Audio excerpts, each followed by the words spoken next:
Welcome to Your Strata Property, the podcast for property owners looking for reliable, accurate, and bite-sized information from an experienced and authoritative source.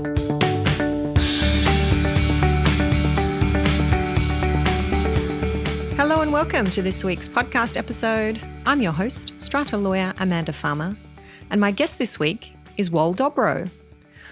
Wal is a valuer with over 35 years' experience, as well as a specialist in risk, safety and negligence. He's an expert in compulsory acquisition matters and strata terminations. He has construction and environmental law experience and military engineering qualifications. He is a past accredited practitioner in fire safety, has all 4 asbestos qualifications, a certificate 4 in training and assessment, and a certificate 4 in workplace health and safety. Wal has recently been appointed to the Fire Protection Association of Australia's Accreditation Reference Group to review their accreditation system.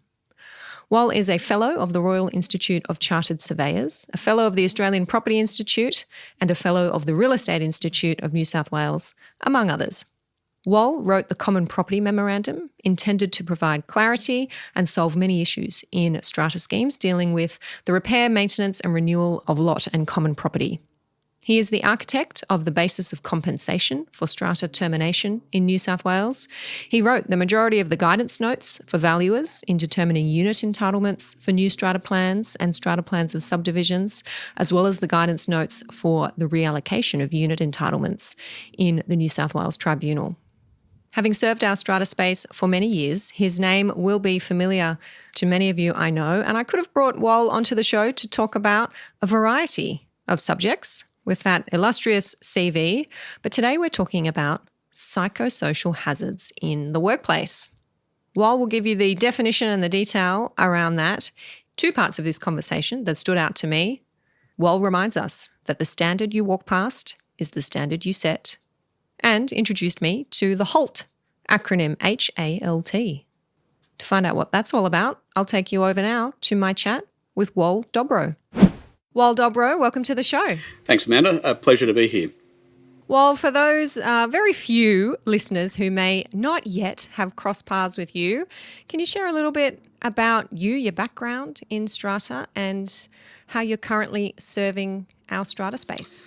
Sure. I've been a property valuer for about 40-odd years in relation to the strata space and recent work assisting the strata profession rather than industry. I think that's the path that we're on, and I think we're over that line already. For example, last year I gave a joint talk with the General Manager WorkSafe in WA. They're one of the last, or second last, states to adopt the harmonised work health and safety legislation, and that's assisting strata managers. I've reviewed the units of competencies for the Cert 4 course and the diploma course. I've come up with a system called the Yellow Card for abusive emails and the like, and I can talk to you a little bit about that, and that ties in with our psychosocial hazards we're going to be talking about today. In relation to the latest run of review of the strata schemes legislation, I've looked at adjustments there for our compensation for strata termination. The basis of compensation in strata termination New South Wales is my idea, utilising the Land Acquisition of Just Terms compensation legislation. The last meeting I had with the National Board of Strata Community Association, Chris Duggan, our National President, asked me to provide some assistance for our members dealing with psychosocial hazards. Now, I'm not a psychologist, I'm not a lawyer, but I am a specialist in risk, safety and negligence.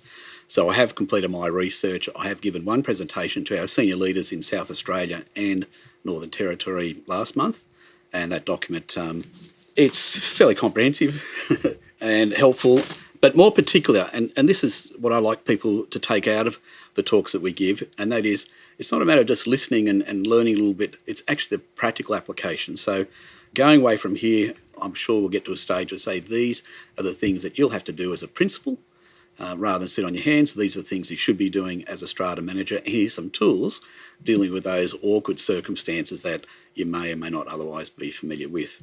So there are just a very small snapshot. I might add also too, I gave a working copy of the Strata Hub or the Strata Portal to the New South Wales Government in 2020, primarily to ensure that their collecting certain information that'll be helpful for all of us. I think there was a little bit of mismatch on communications for people providing information such as emails. I never intended personal emails. It's a bit like your local football club. It's president at wherever it is, not John Smith and his personal email.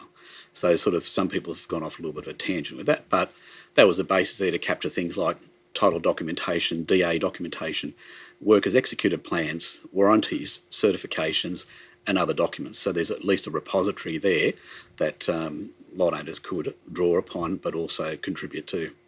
Well, you are a man of broad skills and experience, Wal, and there's many directions that we could go for today's chat, but indeed we are going to focus on psychosocial hazards. I saw an article that was penned by you on this topic, and I thought, not sure that I'd heard that term before. Let's bring Wal on the show and have a chat about it. So what are psychosocial hazards in the workplace? Psychosocial hazards are anything that increases the risk of stress in the workplace. So that's the nub of it. So it could be anything. There are things on a technical side, high and low job demands. There's low job control, people feeling that they can't control when and where or the type of work they're doing.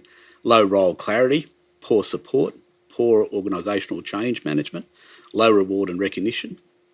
Poor organisational justice seems to be a large one. People pull the pin, go away and get stressed over. Remote or isolated work. Poor environmental conditions. Violence and aggression, bullying, and harassment, including sexual harassment. So that's in relation to stress. But why is that important for us as, I suppose, operators, as workers, as PCBUs or persons conducting business or undertakings and principles and like? It's important from a global perspective for work health and safety that we lose around 4.6% of our gross domestic product dealing with work health and safety injuries and the like.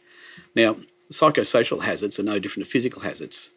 Those hazards have to be identified, analysed and prioritised or evaluated, carrying out a risk assessment, and everyone has a duty, and I think it's going to come up a little bit later in relation to lot owners also have a duty under the work health and safety legislation, and there's other legislation which they're captured on.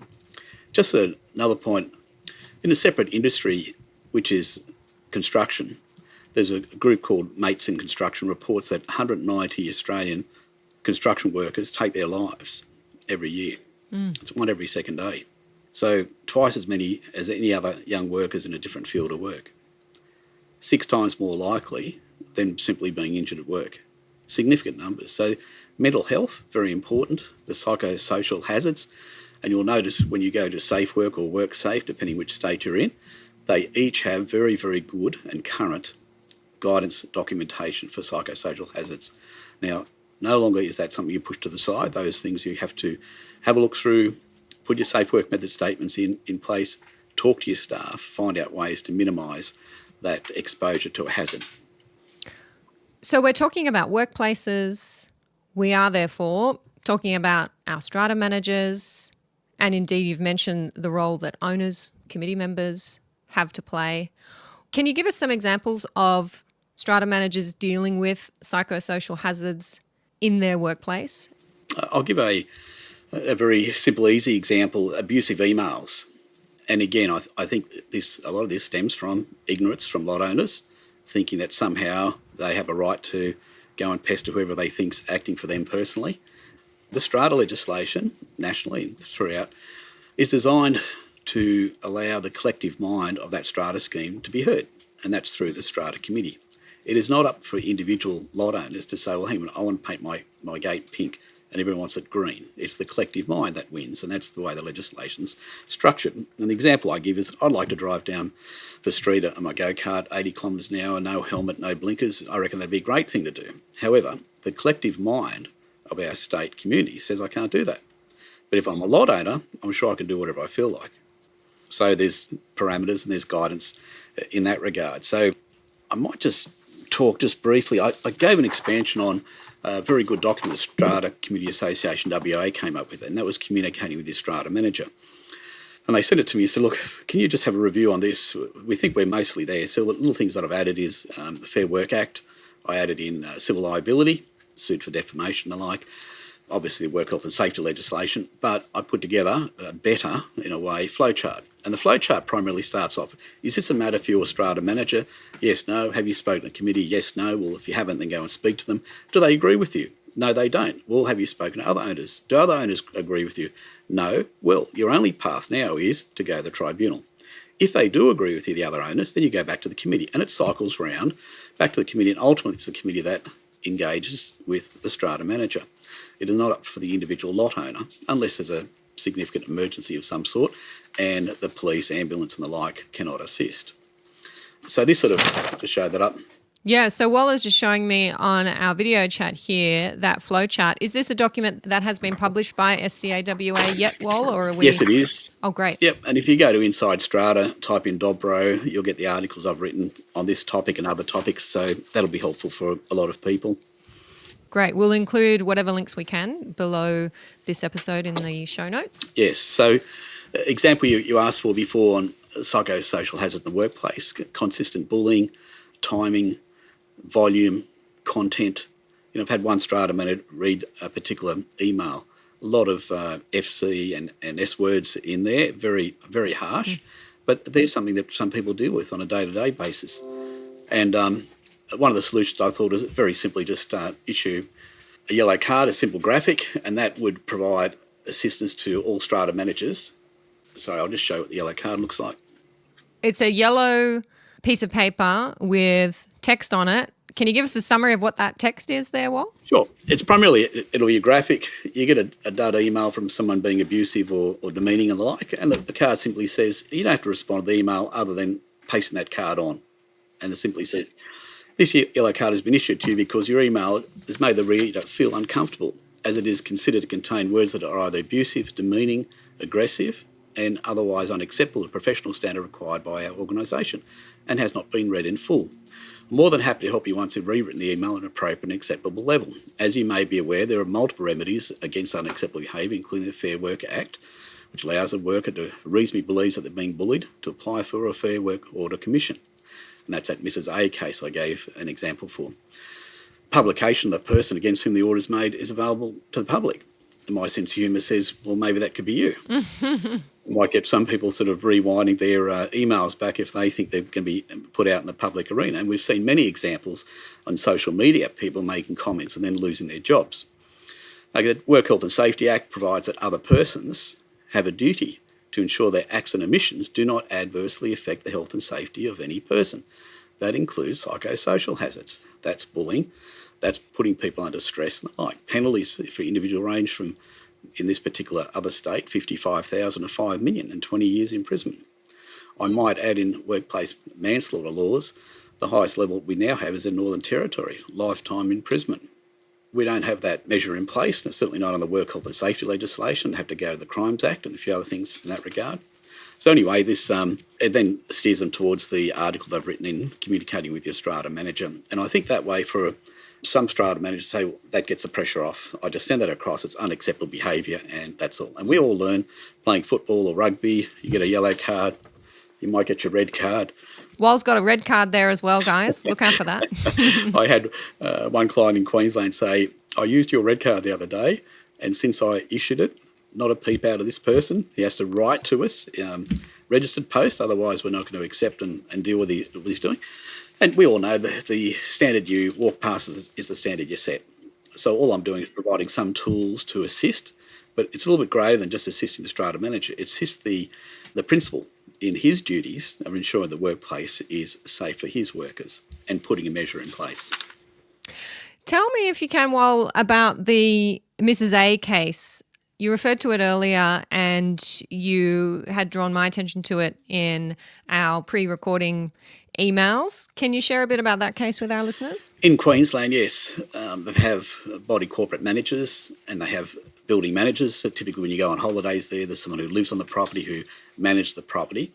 There was abusive emails, volume of emails that went across from the chairman of the body corporate to the director of the management company.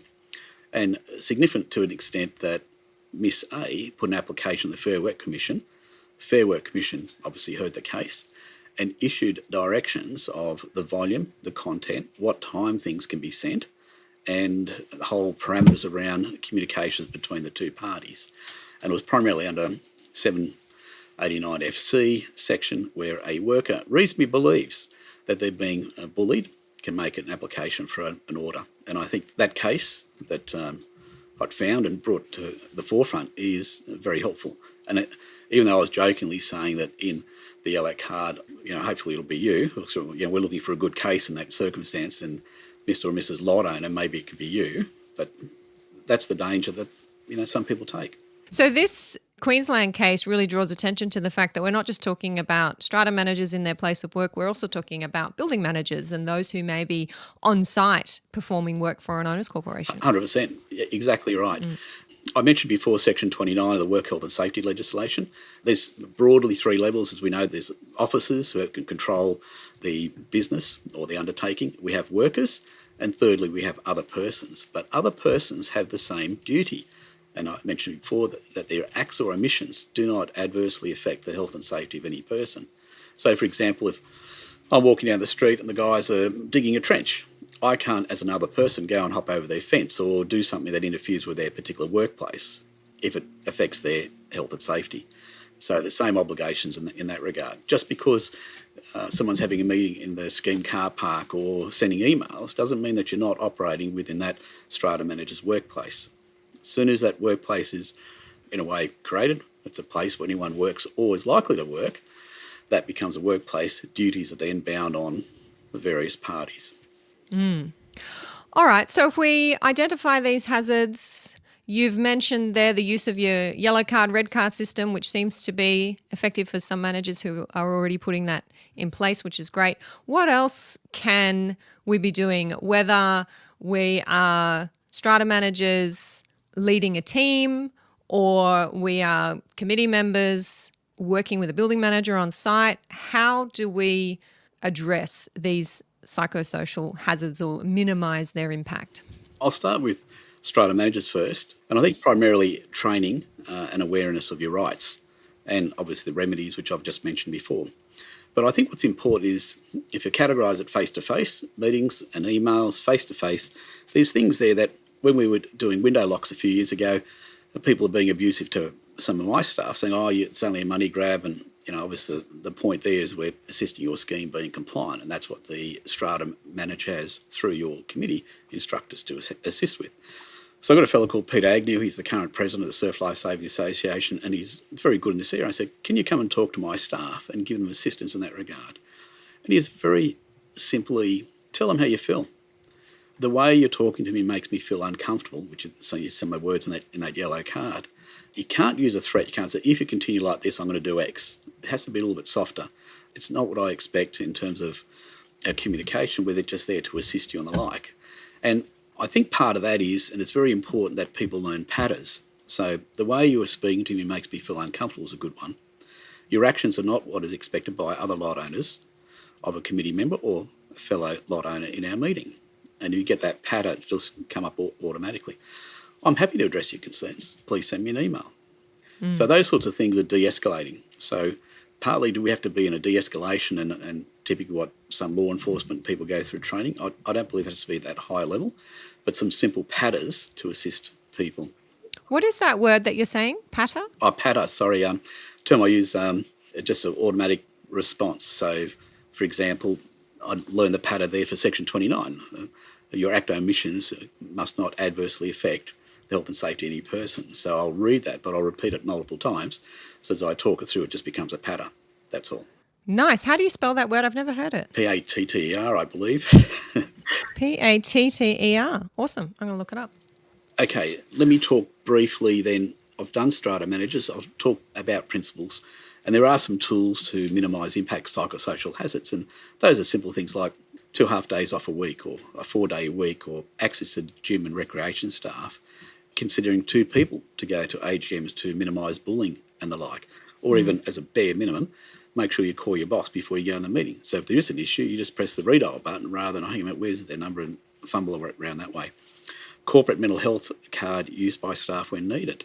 We have one client who has a corporate card. Anytime you want to use a corporate card, you want to go do your nails, get your hair done, go to the gym, go for a swim, take the corporate card, no questions asked. spend whatever you like.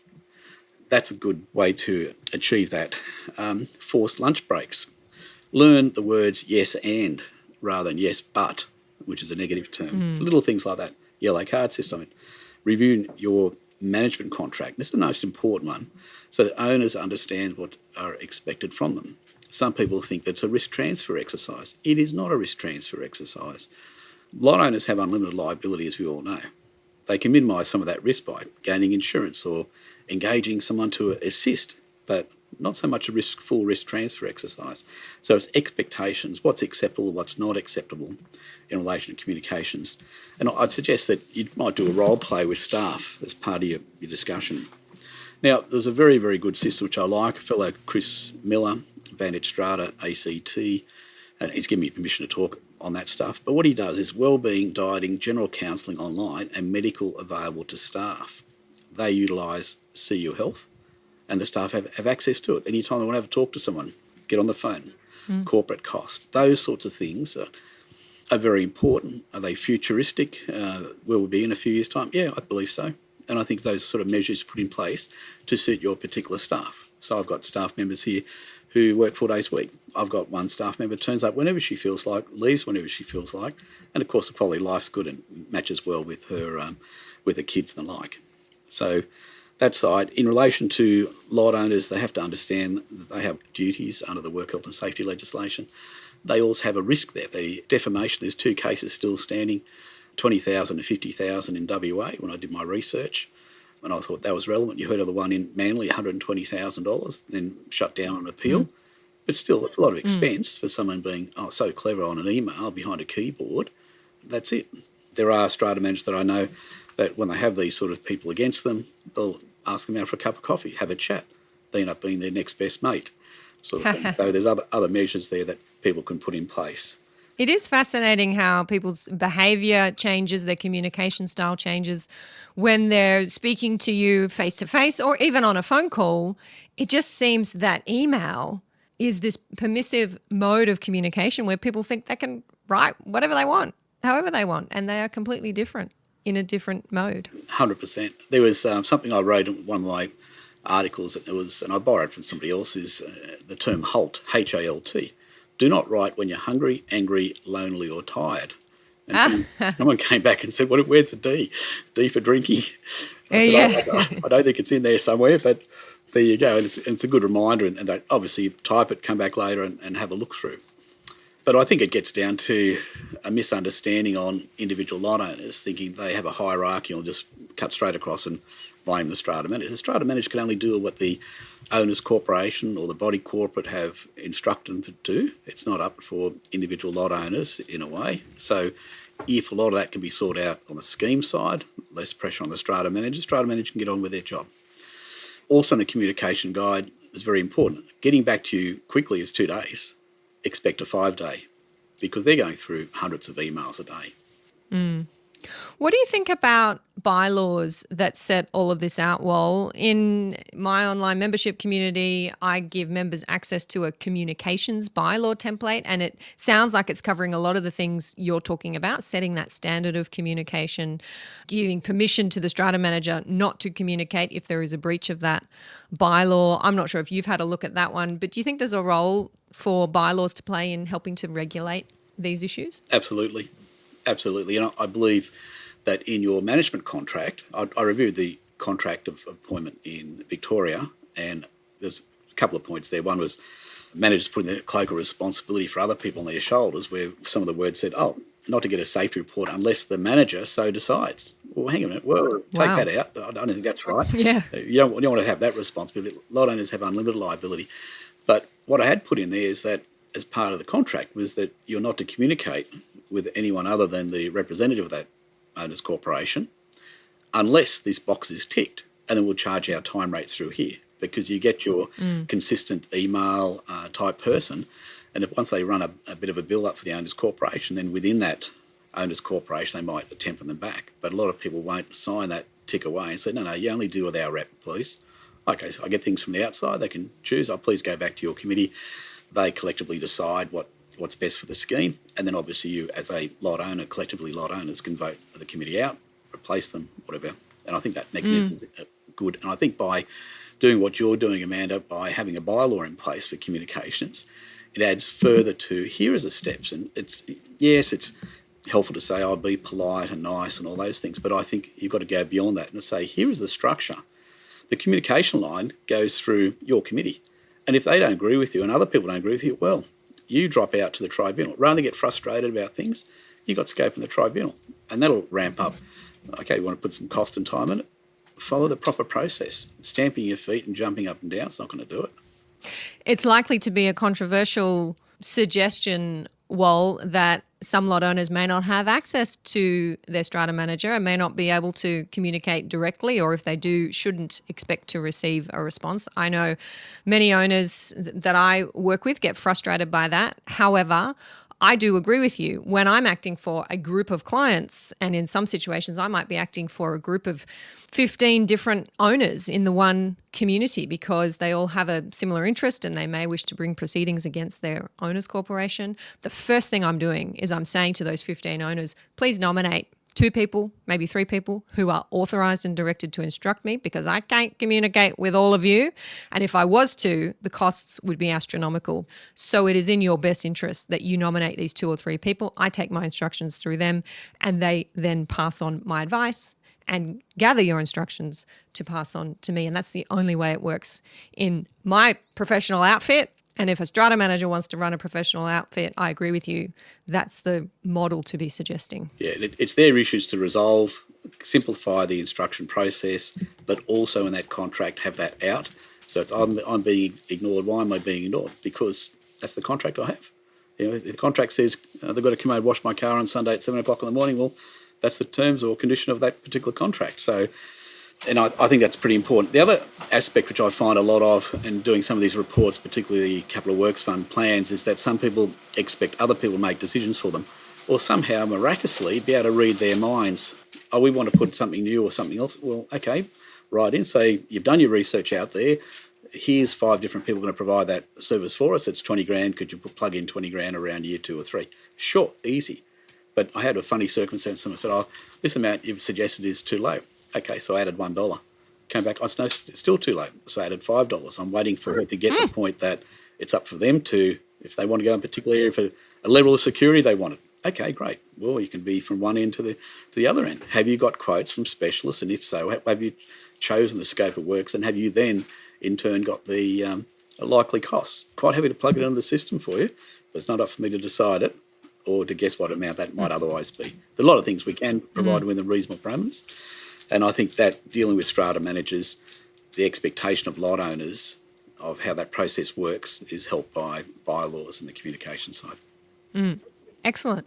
Well, thank you very much, Wal, for that flying visit around the concept of psychosocial hazards and what our managers and committees and owners can and should be doing to address those. There's a lot more there, and I will make sure that I link to those resources that you have contributed to. I'm sure we've got many listeners who are wanting to take a look at the text that's on those yellow and red cards and perhaps start using those where appropriate. Let our listeners know how they can connect with you, Wal, if they'd like to find out more and even work with you with one of your many hats on. Always happy to assist our profession. Simply, it's BIV reports through your strata manager, through us direct if need be. Happy to help out. Lovely speaking with you, Amanda. Thank you for the opportunity. I trust I've assisted in some way. Thank you, Wal. And just to be clear, that's BIV reports, BIV reports. We'll make sure that there's a link there to Wal's website in the show notes. Thanks so much again, Wal. Have a great day. Pleasure. You too. Thanks, Amanda.